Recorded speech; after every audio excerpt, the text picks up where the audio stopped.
10 teknika të pamposhtura për të fituar dashuri dhe respekt, filozofia budiste. Sot do të flasim për diçka që ndryshon jetën, si të kalosh nga të qenit thjesht një opsion në jetën e dikujt, në të qenit prioritet i vërtetë.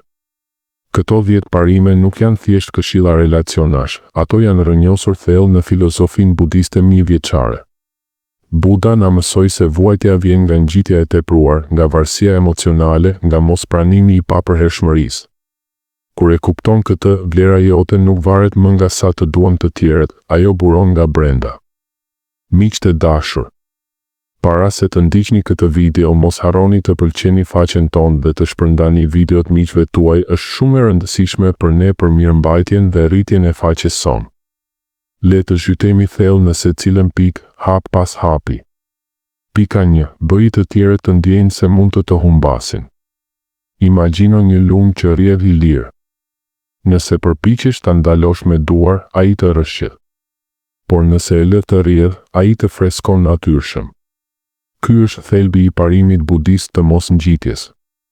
Njerëzit nuk e vlerësojnë atë që besojnë se është përjetësisht i disponueshëm. Kur ti jeton me vetdije se gjithçka është e përkohshme, ti nuk ngjitesh me frikë. Ti bëhesh si ai lumi, i bukur, i fuqishëm, por i lirë për t'u larguar. Pyet veten, a ke frikë se nëse largohesh do të humbasësh dikë? Kjo frikë të bën opsion. Kur pranon papërhershmërinë, ti rrezaton siguri. Të tjerët e ndjejnë se nuk mund të kenë vetvetiu dhe pikërisht atëherë fillojnë të çmojnë. Mos kërcëno me largim, thjesht jeto sikur je gati të ecësh përpara në çdo moment. Kjo është fuqia e vërtetë. Pika 2. Mos u bëj gjithmonë i disponueshëm.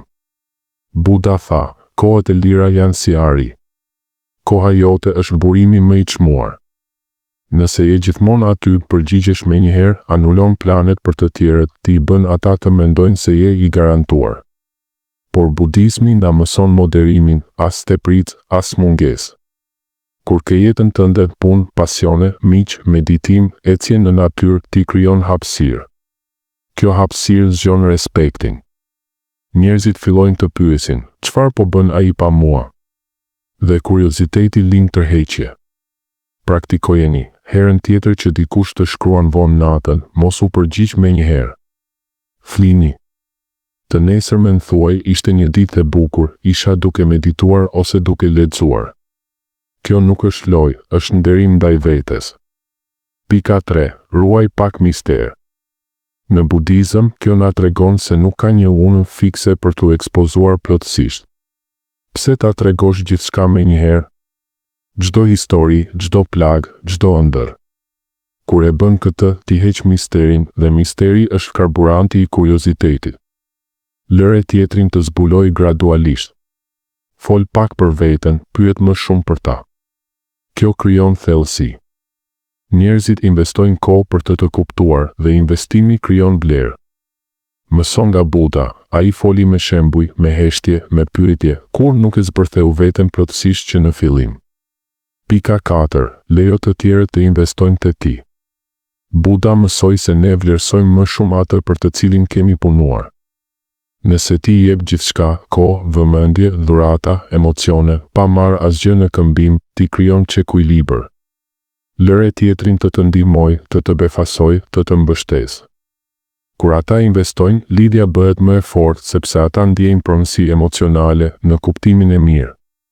Kjo është reciprociteti budist, marrëdhënia duhet të jetë si frymëmarrja, hyrje dhe dalje. Pika 5. Vendosi nevojat e tua si prioritet. Meta, dashuria e mirë, fillon nga vetja.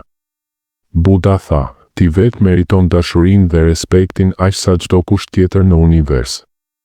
Nëse ti anulon nevojat për të kënaqur të tjerët, ti po mëson botën se ti je sekondar. Vendos kufi me butësi por me vendosmëri. Thuaj jo pa faj. Prioritizo shëndetin tënd mendor, fizik, kohën e vetme.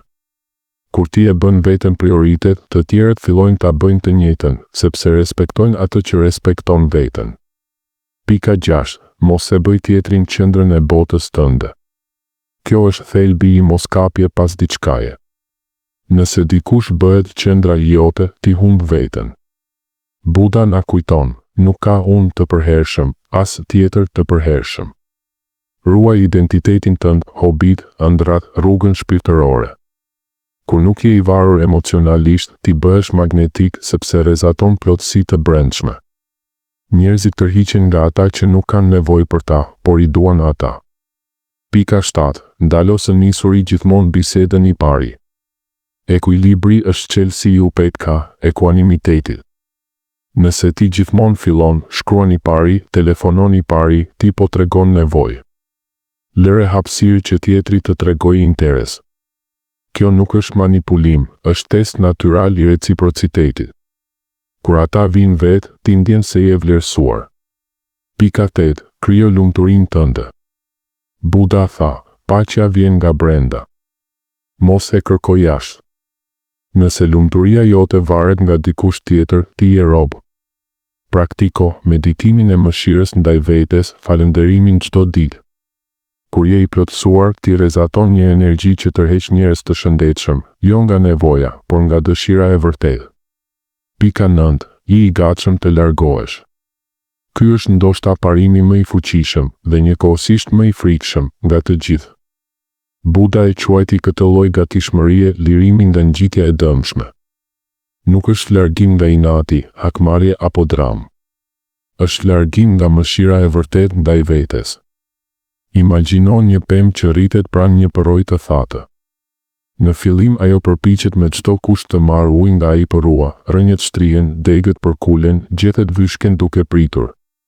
Por një ditë pema e kupton, ky përrua nuk do të ketë më ujë kurrë.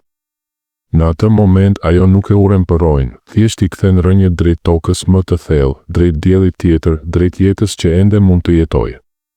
Kjo është saktësisht ajo që bën një person me vetë respekt budist, kur sheh se marrëdhënia është bërë një përrua I thatë emocional, injorim I përsëritur, mungesë respekti, premtime të thyra, energji që rrjedh vetëm në një drejtim, ai nuk vazhdon të vyshket.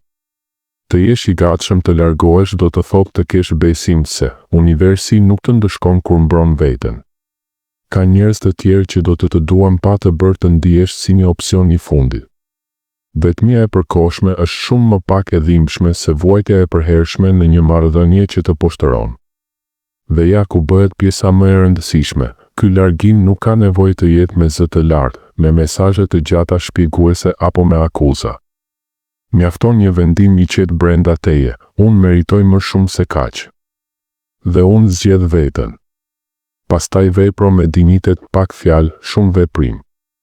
Ndal komunikimin gradualisht ose menjëherë hiq bllokimet nëse është e nevojshme dhe ktheu te praktikat që të mbushin, meditimi, ecja në natyrë, shkrimi I ditarit, miqtë e vërtet, kujdesi për trupin. Kur ti largohesh një herë me qetësi dhe pa keqardhje të tepruar, diçka magjike ndodh. Të tjerët e ndjejnë forcën tënde.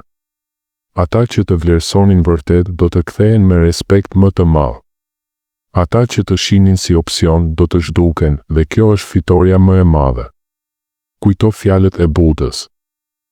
Ti nuk mund të ndryshosh valët e oqeanit, por mund të mësosh të notosh me to, ose të dalësh në breg kur ato tërheqin shumë fort. Je ai që di të dalë në breg, me qetësi, me dashuri për veten, pa urrejtje. Sepse vetëm kështu ti bëhesh një prioritet, jo vetëm për të tjerët, por mbi të gjitha për veten tënde. Pika 10. Mos u lidh tepër emocionalisht, ruaj ekuilibrin. Qetësia e mendjes është një nga 4 qëndrimet hyjnore të mendjes. Ti mund të duash thellë, por pa u mbytur në emocione. Ruaj distancën e mençur, ndjej, por mos u identifikosh me ndjenja.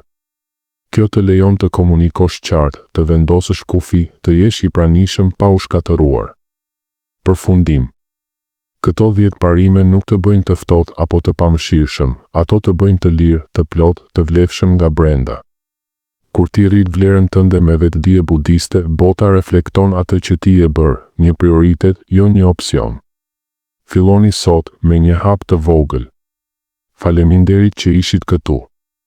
Nëse kjo video ju preku, lëreni një like, abonohuni dhe ndani me dikë që ka nevojë. Paqe dhe dashuri për ju të gjithëve.